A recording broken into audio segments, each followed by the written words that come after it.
Hello, friends. Welcome back to the second episode over here. Not always going to call it episode because I'm not numbering it at all. I'm really just going to record a topic in every episode. Every episode is going to go by a creative title, not necessarily season 1, episode 1, or season 2, episode 2, or anything like that.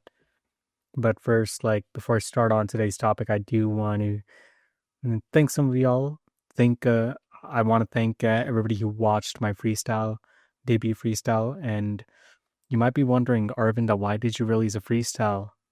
Well, because I wanted to let everybody know that I wanted to let y'all know that I'm not just a curator, I'm also a creator. Like when I'm talking about artists, it doesn't mean I'm bashing at them, it doesn't mean I'm flexing on them. It just means I'm being my authentic self and I understand the craft a little bit. And no, it doesn't mean I'm best. It doesn't mean I'm trying to be the most creative person in the world. Nuh-uh. I'm really just trying to ultimately reflect on what's good, what's bad, because I know very well that my freestyle isn't perfect at all. Like my dad just gave me feedback when I showed it to him. Like he recommended their girl, Thumber, um, which is a really skilled practice a lot of rappers currently use. And I didn't really use that because my Tamil is not really that fluent. If you didn't know, I mean, if you don't know Tamil, you might think, "Wow, he's rapping really good," but there's still plenty to improve, even if you're perfect. Even the Kendrick Lamar always got stuff to improve. So let's not get ahead of ourselves here. But anyways, today it will be our first deep dive into primarily the Disney community, but once in a while maybe I'll be talking about some urban scenes as well as some local scenes here in the Silicon Valley or Bay Area. But today let's start with somebody named Aruyah Shan. Aruyah Shan in particular is not entirely explosive necessarily, but I first listened to Ratty Adhiththan's album Padayan when I was just searching for options for my radio show, the Desi Times, formerly back then, Ears of a Tamilian. Like, Ratty Adhiththan is kind of like the Eminem of Tamil rap. He just raps super fast, and he doesn't just do this with a lot of slang. He does this with Senthummer, which is really old school Thummer. Like a lot of the warriors, a lot of people in the I don't know, Bahubali Bully wasn't a great movie, but a lot of movies really reflecting on ancient times or really mythological stories like Mahabharatam, like that kind of Tamil is what I'm talking about. And, Radhi Adityan, this episode is not entirely about him, but I do have to talk a little bit. His parents were refugees from Sri Lanka, so he really reflects on that when he raps. And essentially, Arya collaborated with, she was featured in Radhi Adityan's song Kalaarasigan. And essentially, Kalai means art, and Rasigan means fan or admirer. So basically, somebody who admires art. And it's amazing to put that in that 2022 album, Padayan, because, we're in a world where we're supposed to be like engineers, tech workers, supposed to be the good boy in this situation or the good girl in this situation, earn good money, get a good family, blah, blah, blah. And so this song really defies those odds. And when I first listened to it, not gonna lie, I didn't even know that it really reflected on that until I actually looked up the word itself, Kalaarasigan, which I just did probably a minute before the show started. Crazy, isn't it? And let me talk about, Aria's voice. Like in Kalaarasigan specifically, she had a really had a really grandma kind of voice, like a really funky voice. You hear a lot in movies and a lot of fast montages. And in other songs, some songs she sings really soft, like Carnatic style. Some songs she sings really crazy. Some songs she is an ad lib specialist. Like she's been all over the place. In some songs, she's really good in instrumentals, like synthesizers, kind of like Akshara and Vidya Vox a little bit. And she's kind of like a Vidya Vox figure, not just because of the synthesizers and Carnatic humming, Carnatic practice, but also purely because she started off as a YouTuber. Yes, if you didn't know Vidya Vox, before, really, she ended up making a lot of singles and some EPs. She was always known as like a girl who really just loves to play in YouTube, like singing covers in YouTube, as well as really experimenting. And that's what Aruyah has been doing too, except a little bit different. Aruyah didn't really have much of a game plan, in my opinion, I think, back then. I might be wrong, but it's just the few videos I saw, it just looked more like vlogs. But those vlogs still told the story, like she grew up with, a lot of friends, cousins, etc., who are in her Indian origin community.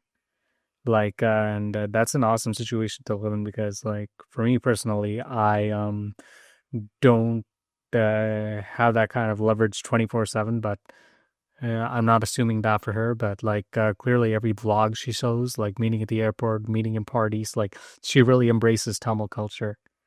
And what I specifically also want to talk about is that she only has 46 monthly listeners on Spotify. Crazy, isn't it? When she collaborated with Ratty, Adhiththan, Sahi, Siva, but that just proves that, um, building a brand really takes time. But here's some big news I have. She's been building her brand heavily recently. Like, just look at her profile photo right now. The red sari. And that red sari is not just an outfit, it's really a strong branding for Bothai Kanave. And Bothai Kanave means basically drunk in love or madly in love. I first thought it was falling in love as a ghost because Bothai, I always thought it was ghost. But when researching again the translation, it really is more of an intoxication, which kind of makes sense because ghosts in particular are technically intoxicated, right? Yeah. And ghosts in particular are usually more intoxicated because, when they possess you, you're basically intoxicated, right? You're basically kind of like on drugs, in my opinion. And this in particular, Bole Kanave was really upbeat. This got released, I think, like just a few weeks ago or a few months ago. Like, this is a 2025 release. It's like super electric. Like, it's an electronic vibe, as the trend is really common for that, for a lot of modern R&B and soul. And this is pure Tamil over here. It really did express a lot about, like, being intoxicated with love, being so crazy for this person, and her sitting outside on nature. That ultimately showed that she's ready to really chase that person in the wild, because you don't always get those kind of people in real life. It's a reality. And she concluded that title with Dream, which is the best title to choose because, none of this is guaranteed. You can make these up in films, but you can't always expect these to come in real life. You just have to hope. And I think, I don't know why, but like, I think red really indicates love. So that's what I love about the color she chose in particular. And taking multiple of the photos, like she's feeling madly in love with this invisible character as the character herself in that song, even though there hasn't been a music video shot yet. Like, just by looking at the cover photo alone, like a yellow beach background with Sari just sitting down in a rock, it kind of took me flashbacks to Akshara's eyes, reflecting a little bit on the movie 3, like embracing the beach and also embracing the bedroom at the same time. Like, if she were to do a music video, it would be almost similar to that, in my opinion.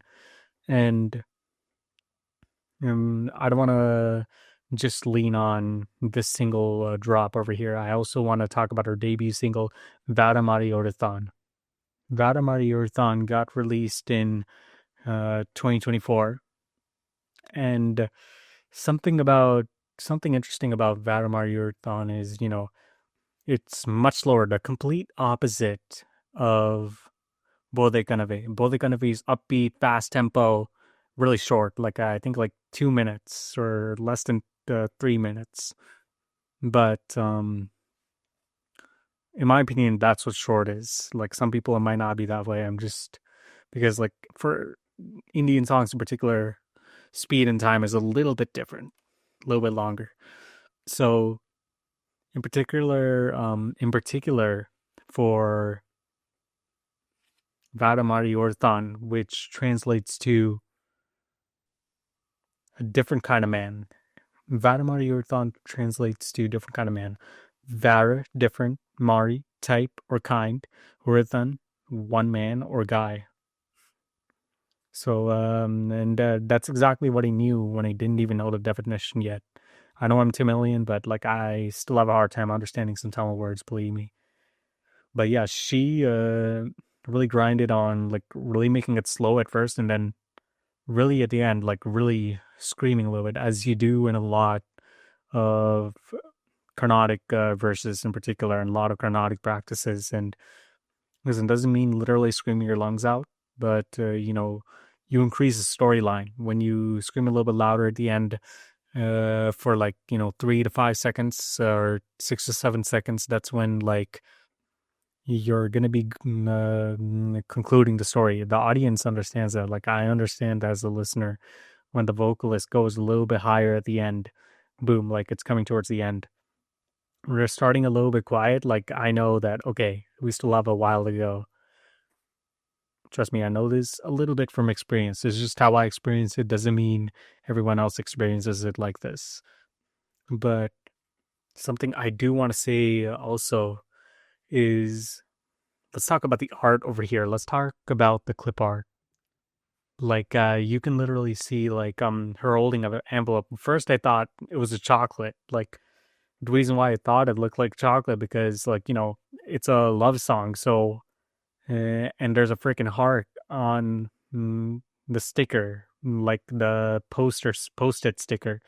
So that's why I was like, this has to be chocolate, right? But I don't know that for sure.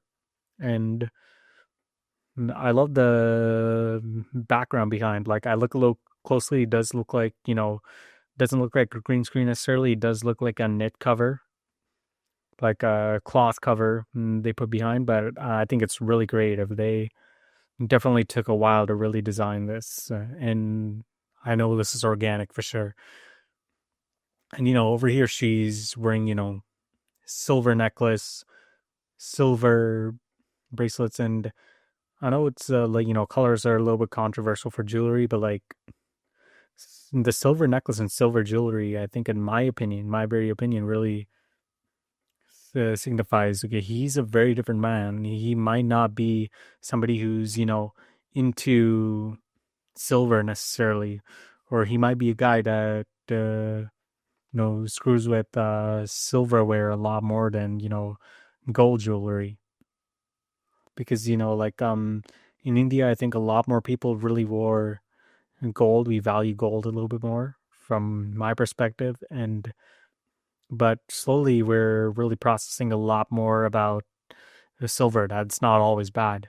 And as kind of like a younger generation, you dress a little bit different, and then you're like, wow, he might actually admire how I look and what I wear.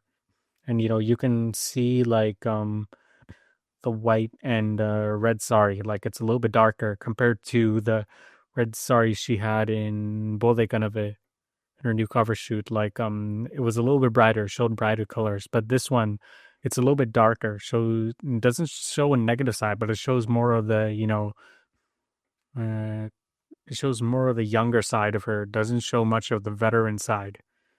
It doesn't mean she's mature in Bothai Kanave, but in Maari Oruthan, it really shows how dedicated she is to being herself, like a 20-year-old, because and like just look at the picture itself, like of her doing this. Like most people do that when they're a little bit younger, like 20s, 10s. You don't see a lot of businesswomen doing that, like entrepreneurs or CEOs or rich women and rich men too. I'm counting men in this. Like you clearly see like she looks like a teenager or young adult doing this, character wise, of course. So she made the right choice by doing this. She might not know this, but smart branding here, because it shows her more as a youngster with her debut single Varamari Oruthan versus Bothai Kanave, showing her as a veteran. And listen, I know it's just two singles, but seriously, like, you got to pay attention a little bit to the storyline over here. And I talked about Kalaarasigan, but I haven't talked about the other collaborations yet. So let me catch up with you on that. The one that really blew me away, the one collaboration, let me tell you, Vaaliban. Like, Vaaliban really just blew my mind over here. Not even joking. Like, Vaaliban is really about one. Like, Vaaliban translates to I'm a young man. I didn't know that until I researched just before the show, but when I saw the cover photo itself, I didn't even look at the music video yet. When I was just listening on the bus, looking at that cover photo, I knew what this was. Like, really talking about like because it clearly looked like he was getting surgery. Like, specifically Mr. Sarchai over here. Like, it clearly shows Mr. Sarchai getting a treatment, but he's a young character in this movie, but also a young artist overall. So it really shows that even if he has to suffer when he's young, like, he's never gonna die. He's never gonna surrender. And that's a mentality he shows. And Aruyah, using her Carnatic voice, she doesn't sing a lyric in this, but her Carnatic pressure does tell a story. Like it starts as soundtrack with his rap, and then she gets her own solo of just humming out loud, like and she really gets her solo of like just humming and sing the out loud, and that's really significant because like she doesn't just do it in a positive manner. It's more of a sad manner, like a really serious tone, like the kind of tone she presented. From my understanding, is that it showed a really negative standpoint in an emotional setting. That's what really separated from other Carnatic vocals. And Mr. Sarchai's raps really back that up too. And when you watch a music video, of course, it really shows him just in treatment. But specifically for like Aruyah Shan, she gets her own stand-up shot, standing and singing with her dress, but it was still a little bit significant, even if it seems so small. Like having that stand-up alone really did make the story move a little forward, in my opinion. Maybe I'm gonna have to make another episode for Mr. Sarchai.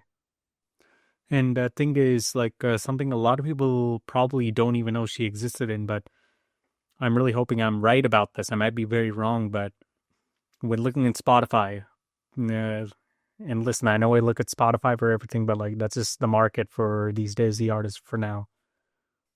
Specifically for Ciroc by Sahi Siva.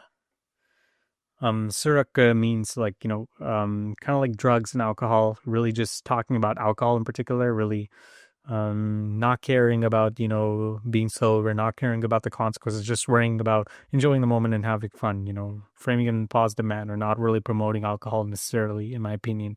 But what really reflects on this is, her kind of grandma style voice, Hollywood style voice, like in Kalaarasigan. And she really showed her passion in this. Like, it was a little bit more for the partying vibe, though, compared to Kalaarasigan, which is really more for promoting art and fun. Like, really different contrast, So this basically shows kind of like Vijay Sethupathi, the Hollywood star, taking turns between an antagonist and protagonist. She's doing something similar. She's experimenting between different lanes. Not a lot of artists have guts to do that. Like, I kind of took a risk of, pivoting between a little bit of singing, a little bit of melodic rap to a little bit of rapping, a little bit of fast rap, a little bit of slow rap, like in my freestyle, like and a little bit of Tamil, broken Tamil, and a little bit of English, and a little bit of talking style. Like that's a similar thing Aruyah Shan is doing. She's not trying to be one person or trying to be like everyone else. She's trying to take pieces of a little bit of everything, like in Naan Vaaliban. She acts as a little bit of background music, but also just proving that she can also play a role just as a solo performer in Carnatic music, as a verse, without saying a single lyric.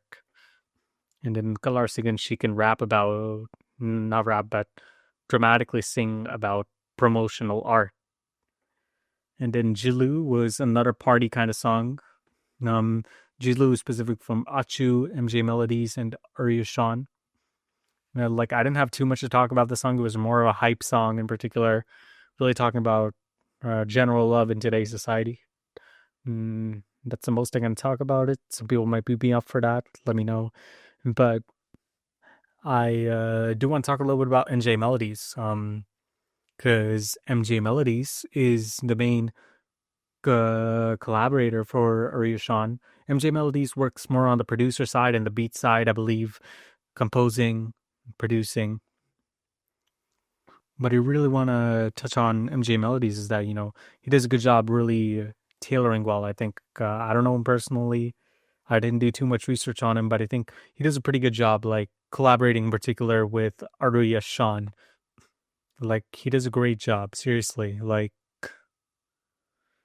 in really helping Aruyah Shan manage the workload and complexities. Like, you got to understand, like, Sangeetam and hip hop and R&B together is really difficult. Like, let me tell you, like, you basically have to frame each instrumental with the sentence itself. Like, you can't just lay over a random beat and then expect to sing perfectly over it. You got to, like, make the beat and the rhythm a storyline, basically. But credit to MJ Melodies for Bothai Kanave. He was credited as a producer too. And in the YouTube video I saw, specifically YouTube publish, even though it was an audio track, like, MJ Melodies is not just helping out Aruyah Shan, he's helping out many other artists too. Plenty of other artists in the beginner underground Desi scene or independent Desi scene.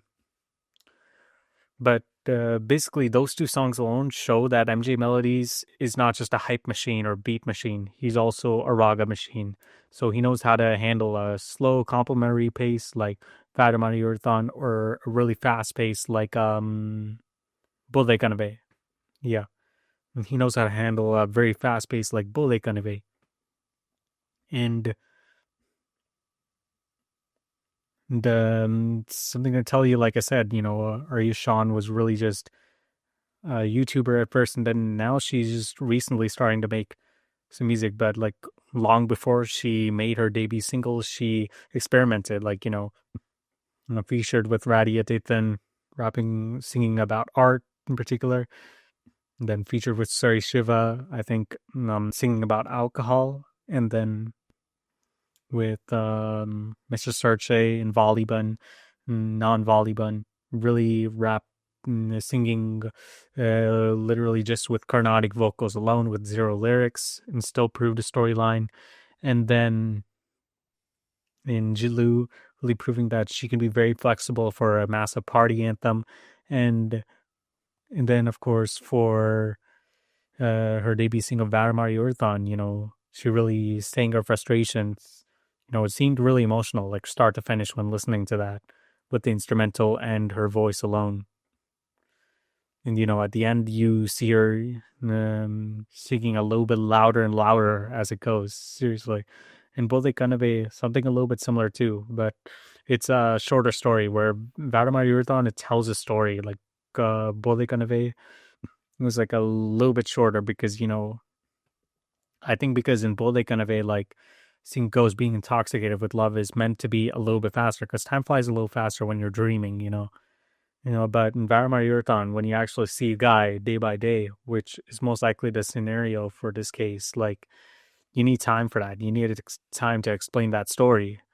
And Valimari Oruthan shouldn't be some guy who looks right, some guy who can qualitatively be sufficient in a particular stereotypic setting where, you look loaded and wealthy, you look like you're in your 20s, but that person in particular is surprisingly not a match yet, but you find out slowly if it's a match. So in conclusion, Aruyah Shan is not just a singer, she's an experimenter. And I didn't even tell you where she settled yet. She grew up in London. London is the same place where Pritt grew up. I don't know which part of London she grew up in though, so I can't speak too much about that, but clearly like London is really an established singing scene in particular.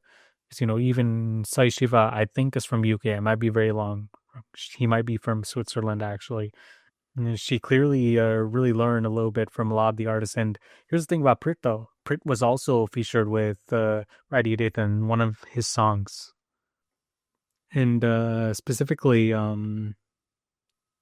Vinmeen, yeah. Pritt collaborated with Ratty in Vinmeen in particular.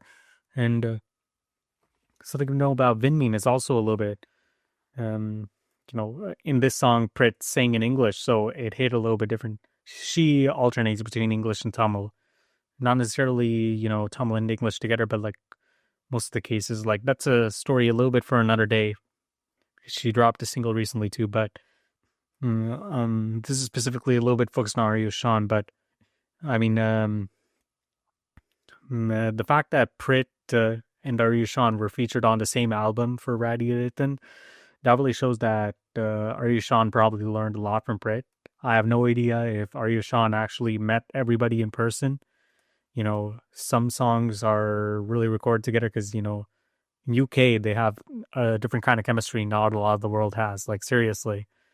Like, MC Sahi and Sahi Shiva, they just dap each other up in concerts. Crazy. I know every rapper does it, but, like, seriously, for those three, like Ratty, Adhiththan, Sahi Shiva, MC Sahi, along with the others, like, they just have a very different culture.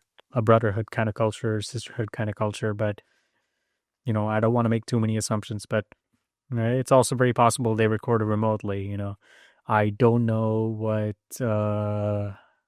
Aruyah Shan does for a living necessarily. The reason why I wanted to cover her in the show is because, like, there could be a lot of information of her tomorrow. You never know. So why not discover her right now and talk about her right now so I can figure out these roots in the later future? Because many people keep on talking about Kendrick Lamar again and again. People keep on talking about Patrick Mahomes again and again. People keep on talking about MS Dhoni again and again. And many other actors and players, any type of celebrity, any type of fame, and type of passion. So that's what really made me get hooked to Aruyah Shan. And because she doesn't look like somebody with 43 monthly listeners, somebody who collaborated with Ratty Adhiththan, who's like really famous after Maari Tabla, like I feel like she should already be in the mainstream airways right now. So it is crazy to me, but really credit to Aruyah Shan to really experiment in different kind of speeds and verses, like whether it's standalone Carnatic, slow Carnatic, storytelling Carnatic, upbeat Carnatic. But Carnatic is really part of her blood. And one of the YouTube videos I want to point out is, in a specific Hindu festival, don't know the exact, but in one of her videos, like, traveling in a plane with her family and friends, whatnot. Like, she sang a cover herself. So I believe she kind of like Sahi Shiva back in the day, like a lot of artists, especially Desi artists, like she started by singing covers of popular movies. And I think a lot of movies in particular, they try to tell stories, especially great songs in movies, not the bad songs. Like they really represent a lot of the quality of storytelling that isn't always replicable in indie music. So really credit to Aruyah Shan for that. I can't wait to see what Aruyah Shan really brings to the future, and I'll provide a description of some of her songs right now, especially her two singles right now, along with her features. Anyways, this is the end of the Busy Times podcast for today. I don't know if I'm going to call it Busy Times. Don't know if I'm going to call it BusyCast. Like, our podcast doesn't have a name, but between me and you, it's called Aravinda One. But I can leave that up to you on how you want to call it. Anyways, it's a pleasure to go in this deep dive with y'all on one unique artist. Can't wait to get to another unique artist. Let's get it.